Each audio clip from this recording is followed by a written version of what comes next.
வணக்கம் let's sport viewers. நான் உங்க Nivas and welcome to the IPL team preview series. இன்னைக்கு நாம பார்க்க போற team Delhi Capitals. Delhi Capitals இந்த ஐபிஎல் ஆக்ஷன்ஸ்ல வந்து one of the better performing டீம்ஸா இருந்திருக்காங்க. நல்ல ஸ்குவாட் எடுத்திருக்காங்க. ஒரு மாதிரி டீசென்டா பேலன்ஸ்டா இருக்கு. சில வீக்னஸஸ் இவங்க கிட்டயும் இருக்கு. ஆனா ஓரளவுக்கு பேலன்ஸ்டா இருக்கு மற்ற பிரான்சைசஸை கம்பேர் பண்ணும்போது. இவங்க கிட்ட மிக முக்கியமான ஒரு நியூஸ் என்ன அப்படின்னா, ஹாரி ப்ரூக் வந்து விலகி இருக்கிறாரு. அண்ட் விலகினது மட்டும் இல்லாம இந்த ஐபிஎல் இருந்து அவர் விலகினதுனால ஒரு 2 வருஷம் பேன் வேற வாங்கியிருக்கிறாரு. சோ இந்த ஹாரி ப்ரூக்கு பதிலா யாரை எடுத்துட்டு வருவாங்கன்ற ஒரு கொஸ்டின் இருந்துச்சு. பட் எனக்கு என்னமோ ஃபேஃப் டு பிளஸி அவங்க கண்டிப்பா ஆட போறாங்கன்னு தோணுது. அண்ட் ஃபேஃப் டு பிளஸி இவங்க வந்து டெபுட்டி கேப்டன்ற மாதிரி ஒரு ரோல்ல வந்து நேம் பண்ணிருக்கிறதா வேற ஒரு தகவல் வருது. அந்த மாதிரி ஒரு விஷயமா இருந்துச்சுன்னா கண்டிப்பா ஃபேஃப் வந்து டீம்ல இருக்காரு அப்படின்றதுதான். ஃபேஃப் டீம்ல இருந்தா அப்ப அவர் ஓபன் பண்ணி தானே ஆகணும். அவர் எப்படி நீங்க மிடில் ஆர்டர்ல ஆடுவீங்க? ரீசெண்ட் டைம்ஸ்ல அவர் வந்து ஓப்பனிங் தான் ஆடி இருக்காங்கன்றத பார்க்க முடியுது.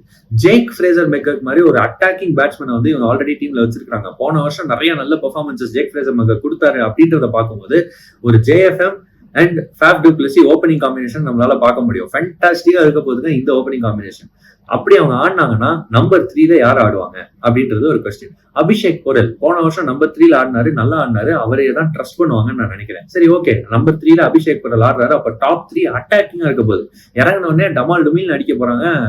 ஜேக் ஃப்ரேசர் மெக்கர்க்கா இருக்கட்டும், ஃபேஃப் டு பிளஸி கொஞ்சம் பொறுமையா ஆடினாலும் ரீசெண்ட் டைம்ஸ்ல அவர் வந்து ஒரு அட்டாக்கிங் ரூட் தான் அதிகமா எடுத்திருக்கிறாருன்றதையும் நம்ம பார்க்க முடியுது. அப்போ Jack Fraser megger, Faf to Blessy and attacking Abhishek Porel இந்த மாதிரி ஒரு டாப் ஆர்டர் வச்சிருக்காங்க, டாப் 3 வச்சிருக்காங்க. அப்ப நம்பர் 4ல தான் கேஎல் ராகுல் அவங்க ஆடுவாங்களா அப்படின்றதுதான் கொஸ்டின். என்ன பொறுத்த வரைக்கும் நம்பர் 4ல தான் கேஎல் ராகுல் ஆடுவாங்க. கேஎல் ராகுலுக்கும் அதுதான் நல்லது. காரணம், இந்தியன் டீமுக்குள்ள கேஎல் ராகுல் வரணும் அப்படின்னா மிடில் ஆர்டர்ல தான் ஸ்பாட் இருக்கு T20க்கு. மற்ற ஃபார்மேட்ஸ் கூட அவர் வந்து ஓப்பனிங் ஆடலாம். ஆனா T20 பொறுத்த வரைக்கும் அபிஷேக் சர்மா ஆல்ரெடி ஓப்பனிங் ஸ்பாட்டை வந்து சீல் பண்ணிட்டாரு அப்படின்னு சொல்லணும். யசஸ்வி ஜெய்ஸ்வால் வெயிட் பண்ணிட்டு இருக்காரு அந்த T20 ஓப்பனிங் ஸ்லாட்டுக்கு. அப்படி பார்க்கும்போது கேஎல் ராகுலால ஓப்பனிங்ல T20ல வந்து இந்தியன் டீமுக்கு ஆட முடியுமான்றது ஒரு பெரிய கொஸ்டின் தான். ஆனா மிடில் ஆர்டர்ல ஒரு விக்கெட் கீப்பர் பேட்ஸ்மேனா கேஎல் ராகுல் பெர்ஃபார்ம் பண்ணார்னா கண்டிப்பா இந்தியாவுக்கு மிடில் ஆர்டர்ல ஆடுறதுக்கான வாய்ப்புகள் இருக்கு கேஎலுக்கு. அதை அவர் யூஸ் பண்ணிக்க கண்டிப்பா ட்ரை பண்ணுவாருன்னு நான் நினைக்கிறேன். கேஎல் ராகுல் at 4 will be a fantastic option. புதுசா இருக்கும் பாக்குறதுக்கு. ஈவன் கேஎல் ராகுலுக்கு அந்த ரோல் புதுசா இருக்கும். அவரால் டெலிவர் பண்ண முடியும்ன்ற நம்பிக்கை எனக்கு இருக்கு. Let us see how he does in this IPL. பொறுத்து இருந்து பார்க்கலாம். அடுத்து வந்து ஒரு ட்ரிஸ்டன் ஸ்டப்ஸ் எடுத்திருக்காங்க. ஸ்டப்ஸ் வந்து ரீசெண்ட் டைம்ஸ்ல ஃபேண்டாஸ்டிக்கான ஃப்ளோயிங் ஃபார்ம்ல இருக்காங்க. சவுத் ஆப்பிரிக்கா அவரை பெருசா யூஸ் பண்ணல அப்படின்னாலுமே அவருடைய அந்த ஃபார்ம் வந்து ரொம்பவே முக்கியமா இருக்க போகுது டெல்லி கேபிட்டல்ஸுக்கு. Delhi Capitals Tristan Stubbs at number 5 ஆடி நிறைய மேட்சஸ் வந்து ஜெயிப்பாங்க அப்படின்னு நான் நம்புறேன். அண்ட் அது கூட அவர் கூட சேர்ந்து ஆடுறதுக்கு அசுதோஷ் சர்மா வேற வச்சிருக்காங்க. Another attacking youngster. Again Ashutosh Sharma ஒரு 1 சீசன் ஒண்டரா இருக்கக்கூடாது, இந்த சீசனும் அவர் ஆடணும் அப்படின்னு டெல்லி கேபிட்டல்ஸ் வந்து கொஞ்சம் யோசிப்பாங்க. அது மேபி ஒரு ஸ்லைட் வீக்னஸ் அங்க இருக்கலாம் அந்த பர்டிகுலர் பொசிஷனுக்கு. ஆனா அது பெரிய வீக்னஸா ஏன் இருக்காது அப்படின்னா, அடுத்து வர போறது கேப்டன் அக்சர் பட்டேல். அடுத்து வரப்போற அந்த கேப்டன் அக்சர் பட்டேல் வந்து ஒரு புது அவதாரம் எடுத்திருக்கிறன்றதை நம்ம பார்க்க முடியுது. ரீசெண்ட் டைம்ஸ்ல இந்தியா வந்து ட்ரஸ்ட் பண்ணி அவரை நம்பர் 5ல இறக்கிட்டு இருக்காங்க ஓடிஐஸ்ல அவருடைய பேட்டிங்கை நம்பி. அதே batting performances lower down the order T20ஸ்ல அக்சர் பட்டேலால கொடுக்க முடியுமா? இது வரைக்கும் கொடுத்திருக்கிறாரு. இப்போ ஒரு கேப்டனா மாறினதுக்கு அப்புறம் அதை கண்டினியூ பண்ணுவாரான்றத பாக்குறதுக்கு நான் வந்து ரொம்பவே ஆவலா வெயிட் பண்ணிட்டு இருக்கேன்னு சொல்லணும். அக்சர் பட்டேல் கிட்ட இருந்தும் கண்டிப்பா நல்ல பெர்ஃபார்மன்சஸ் இருக்குன்றதுல எந்த விதமான டவுட்டும் இல்ல. இவங்களுக்கு one of their expected players Axar Patel தான், த கேப்டன். அடுத்து பவுலிங்ல மிச்சல் ஸ்டார்க் எடுத்திருக்காங்க. லாஸ்ட் இயர் வந்து மிச்சல் ஸ்டார்க் பெருசா குரூப் ஸ்டேஜஸ்ல பெர்ஃபார்ம் பண்ணலனாலும் பிக் மேட்ச் பிளேயர் ஃபைனல்ஸ்ல சூப்பரா பெர்ஃபார்ம் பண்ணி கொடுத்தாரு. டெல்லி மாதிரி விக்கெட்ல எக்ஸ்பென்சிவா இருக்கிறதுக்கான வாய்ப்புகள் ஜாஸ்தி மிச்சல் ஸ்டார்க்கு. ஒரு லெஃப்ட் ஆர்ம் ஸ்விங் பவுலரா வந்து நிறைய ஓபனர்ஸ் அவரால் ட்ரபிள் பண்ண முடியும் அப்படின்னாலும் டெல்லியில அவருக்கு அதிகமா ஸ்விங் கிடைக்குமா?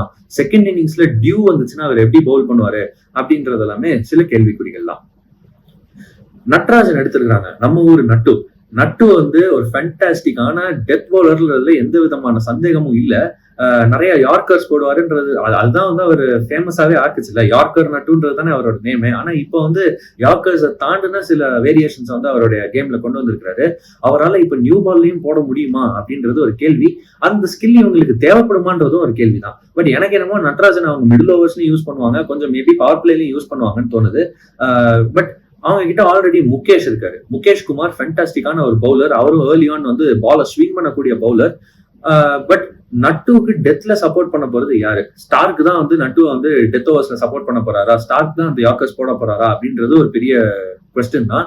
அந்த மாதிரி இருந்துச்சு அப்படின்னா there is a chance fast bowlers ரொம்ப எக்ஸ்பென்சிவா இருப்பாங்க டெல்லியில அப்படின்ட்டு. டெல்லி கிரவுண்ட் வந்து ரொம்ப ஒரு சின்ன கிரவுண்டு, பேட்டிங் ட்ராக்கா இருக்கும், பெரிய ஸ்கோர்ஸ் வர்றதுக்கான வாய்ப்பு இருக்கு. நடுவுல அக்ஷர் பட்டேல் அண்ட் குல்தீப் யாதவ் அவங்களோட அந்த 8 ஓவர் ரொம்ப முக்கியமா இருக்க போகுது. அந்த 2 இந்தியன் ஸ்பின்னர்ஸும் என்ன செய்ய போறாங்க அண்ட் அவங்களுக்கு இன்கேஸ் சப்போர்ட் கொடுக்கணும்னா யார் அந்த சப்போர்ட்டை கொடுக்க போறாங்கன்றது ஒரு பெரிய கொஸ்டின்.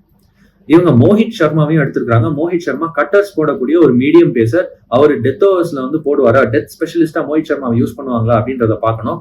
அவர் வந்தாலுமே இதே பிரச்சனை தாங்க, டெல்லியில அவர் ரொம்ப எக்ஸ்பென்சிவா இருக்கிறதுக்கான வாய்ப்பு இருக்கு. இந்த டீமை பொறுத்த வரைக்கும் இவங்களோட வீக்னஸ் அவங்களுடைய ஃபாஸ்ட் பவுலிங் தான். ஆனா ஓவரால் பார்க்கும்போது இவங்க கிட்ட ஒரு நல்ல டீம் இருக்கு. அவுட் சைட் ஆஃப் டெல்லி போனாலும் இவங்களால மேட்சஸ் ஜெயிக்க முடியும். மிக முக்கியமா அவங்களுடைய பேட்டிங் செம ஃபேண்டாஸ்டிக் ஃபார்ம்ல இருக்கு. ஒரே ஒரு விஷயம், கேஎல் ராகுல் மிடில் ஆர்டர்ல எப்படி பெர்ஃபார்ம் பண்றாரு அப்படின்றத பொறுத்து தான். இந்த டீமுக்கு வந்து நல்ல சான்ஸ் இருக்கு பிளே ஆஃப்ஸ் போக. எனக்கு என்னமோ பிளே ஆஃப்ஸ் போவாங்கன்னு தோணுது. பொறுத்து வந்து பார்க்கலாம். அடுத்த வீடியோல நான் உங்களை வந்து சந்திக்கிற வரைக்கும் until then please like, share and subscribe. Thank you.